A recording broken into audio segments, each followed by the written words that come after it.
Prince. And today on the Larry Prince Live, we begin a new series on the story from the very first Christmas. We may have read in the Gospel of Luke and Matthew about how the baby Jesus was born, but we've never heard the story from the people who were there. I tried to get a hold of the people to tell their story, but they were all on elephant. Anyways, I got the next best thing. We're going to meet the animals from the Christmas story, starting with my first guest, Doug the donkey. Doug, welcome to the Larry Prince Live.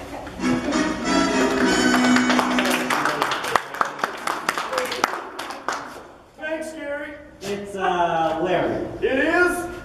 Doug, do you remember meeting the baby Jesus? Oh, he was a little sweetie. He had the cutest little dimple there, Gary. Wait, you saw the baby Jesus? Saw him. I carried him all the way to Bethlehem.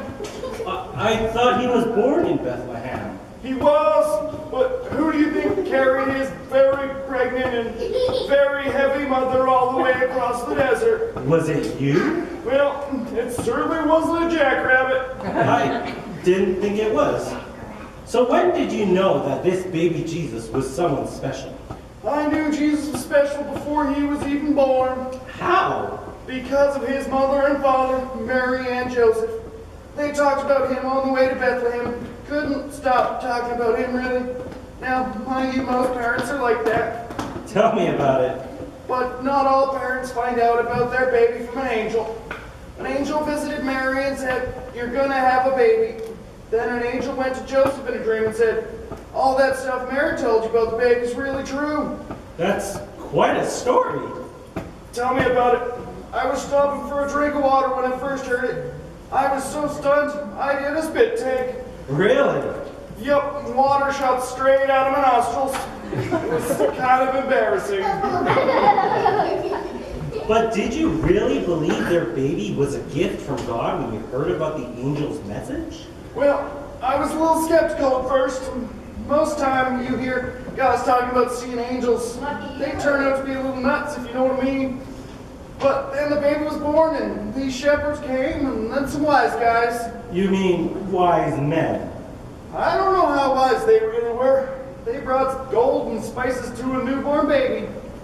You know what a baby needs? Diapers. But you saw all these things? Yep, and when I saw them, I believed this was no regular baby. Well, this was a special baby, and he ever had the cutest little dimple. well, thank you for sharing your story, Doug. All right, my next guest is one of the animals who was there in the stables when Jesus was born. She was born and raised in Bethlehem and joins us now live. Please welcome Clara the cow.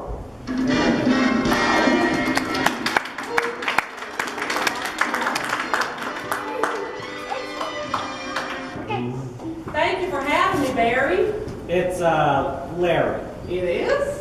Clara, I understand you lived in the stable where the baby Jesus was born. Oh, what a little angel face. He was so cute. And that dimple, oh, that dimple was adorable. You remember the baby Jesus being born? I'll never forget it. You must have been thrilled to see him. Not really.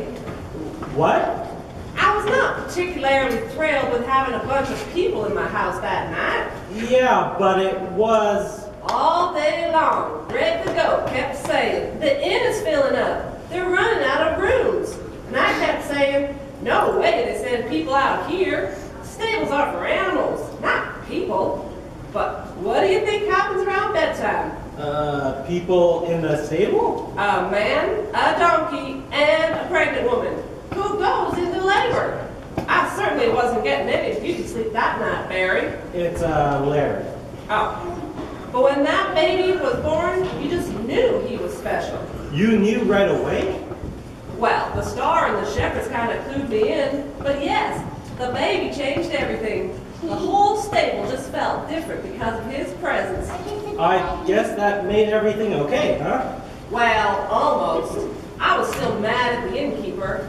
What for? Because you don't put a baby into a stable, especially if that baby is the Son of God. Good point. So, the innkeeper didn't get any milk from me for a few days. Uh-oh. Yes, and boy, were his customers mad when they didn't have milk for their frosted flakes. Frosted flakes? Who ever heard of frosted flakes in ancient Bethlehem? Well, whoever heard of a talking cow? Good point. We've been talking with Clara the cow, resident of Bethlehem, about her memories of the baby Jesus. Oh, that dimple. We'll be right back after this word from our sponsor. This episode of Larry Prince Live is brought to you by Christian O's. Christian O's is the only cereal company that gives 10% of its earnings back to the church every single year. Christian O's, find them in your local cereal aisle today.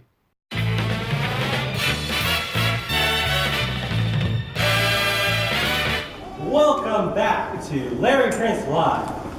My next guest was not in the stables when Jesus was born, but he was there when God sent a special invitation to visit the newborn king.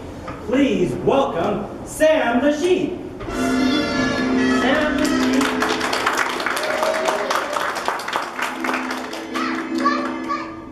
Thanks for having me, Jerry. It's Larry Prince. Don't you know me from TV? No, Jerry, I'm a sheep. We don't got no TV out there in the green pastures. You know, the one beside the still waters. Is that near the Valley of the Shadow of Death? No, it's near Bethlehem. Ah, that's right. You were in the fields when the angel came to share the good news of Jesus with the shepherds. Sure was. What was that like, seeing those angels appear in the sky? Oh, Jerry, it was purty. So purty. Them angels came out of nowhere, and they commenced to singing, "Glory to God in the highest, and peace on earth." It was the most glorious singing I ever heard. And what did the shepherds do? Oh, goodness, Jerry, they were so afraid. They was just so afraid. Sore afraid? That's right, so afraid. One of them was quaking in his boots. Another one was hiding his eyes. One of them thought the angels had come to take him up to glory. Grabbed his heart and yelled out, "I'm coming, Elizabeth." Poor fellow.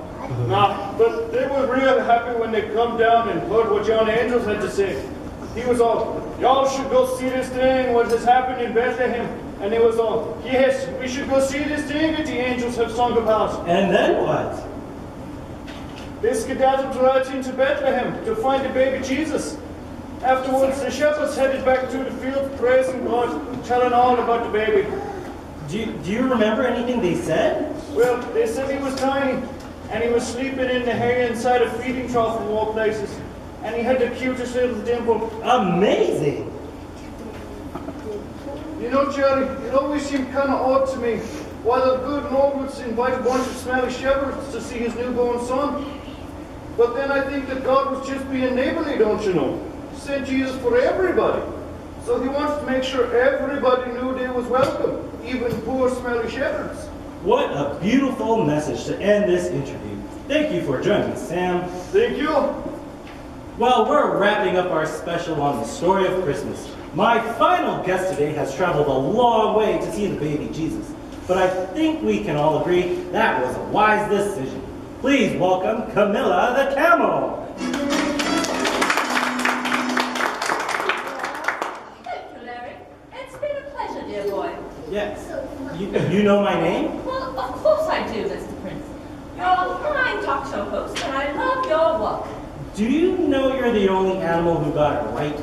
Well, you do pick up a few things hanging out of the wise men. I guess so. That's how I came to meet baby Jesus, you know. My master and a few colleagues spotted a star in the sky, and we set off on a long journey west. Did you know you were going to see someone special? We most certainly did. They don't just call them wise men for being good at Monopoly players, you know. I guess not. My master and his fellows had read the prophecies of the ancient Israelites, telling of the time and the way in which the new king would be born. As soon as they saw the star, they knew they had to go and have a look for themselves. And the star led you to Bethlehem? No, dear boy. It led us to Jerusalem. That's where the king is, you know. But Herod was quite puzzled when we asked about the newborn king. Thankfully, the king had some fairly wise fellows of his own, and they opened the book of Micah to say, "You will find him in Bethlehem." How wise of you to ask for directions. Well, being wise doesn't mean you have all the answers, but it does mean being smart enough to know when to ask for directions. So you go to Jerusalem and see the baby Jesus. Oh, what a little pumpkinhead. He was positively adorable, That's what I hear. and he had the cutest dimple. I heard that too. My master and his associates brought gifts for him. They brought gold, a spice called frankincense, and an oil called myrrh. These were gifts fit for a king. So it was rather strange to see them in the hands of such poor parents. I could tell they'd never seen such things in their lives. They must have been overwhelmed. They were, but not near as much as my master. See, the gifts we brought were nothing compared to the boy. He was the Son of God. He was the Redeemer of the world. He would bring something far more valuable than gold or frankincense or myrrh.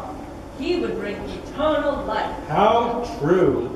I still get people today asking me about our journey. What did the star look like? How much gold did you bring? How long did it take to get there?